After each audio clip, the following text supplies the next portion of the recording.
Le vignoble nantais est très prisé par les touristes. Ces derniers viennent de la région bien entendu, mais également de France et de l'international. À leur écoute, l'Office du tourisme du vignoble de Nantes coordonne et organise diverses animations pour agrémenter leur séjour.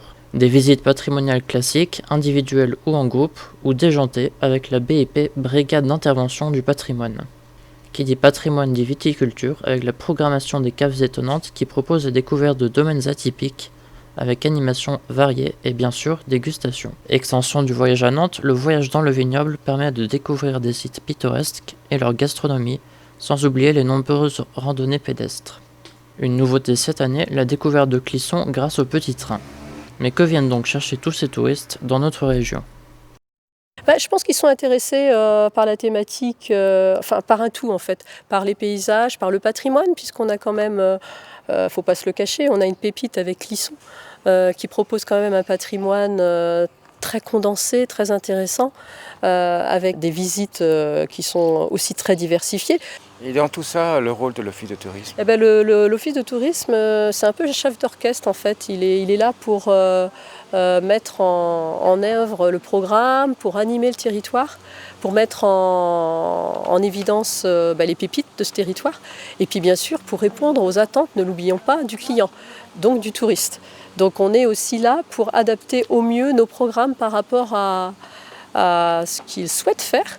Donc dès qu'on fait des animations qu'on organise nous, Office de tourisme, on fait des petits questionnaires de satisfaction pour savoir si les gens sont contents et si ils ont des suggestions à faire.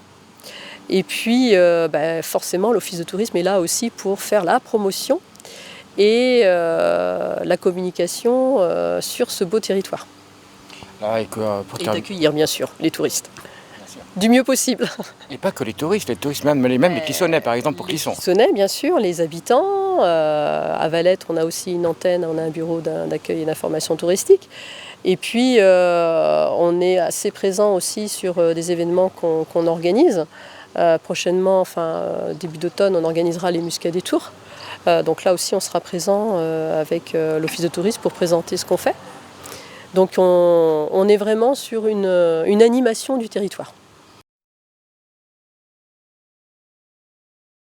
Et donc pour conclure, à mi-parcours, parce que nous sommes quand même encore au mois de juillet, comment se comporte donc le tourisme actuellement pour l'année 2018 et surtout par rapport aux années précédentes? Là on est assez confiant parce qu'on remarque un très bon mois de juillet par rapport à l'année dernière. Je n'ai pas calculé les pourcentages mais on a une augmentation.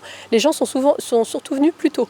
L'année dernière, et il y a 2 ans, il fallait attendre le 14 juillet pour vraiment avoir des flux, des gros flux de touristes.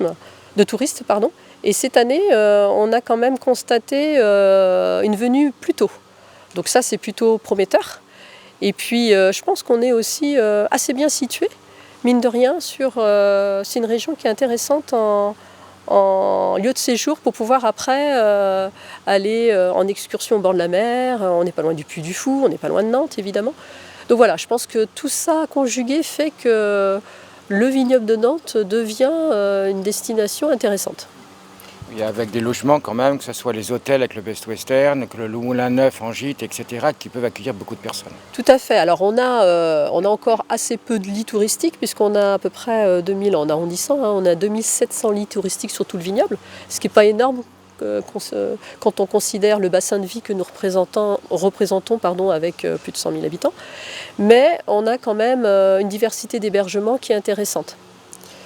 Et puis on a aussi effectivement des structures hôtelières comme le Best Western effectivement à Clisson qui permettent aussi d'attirer du séjour touristique du coup.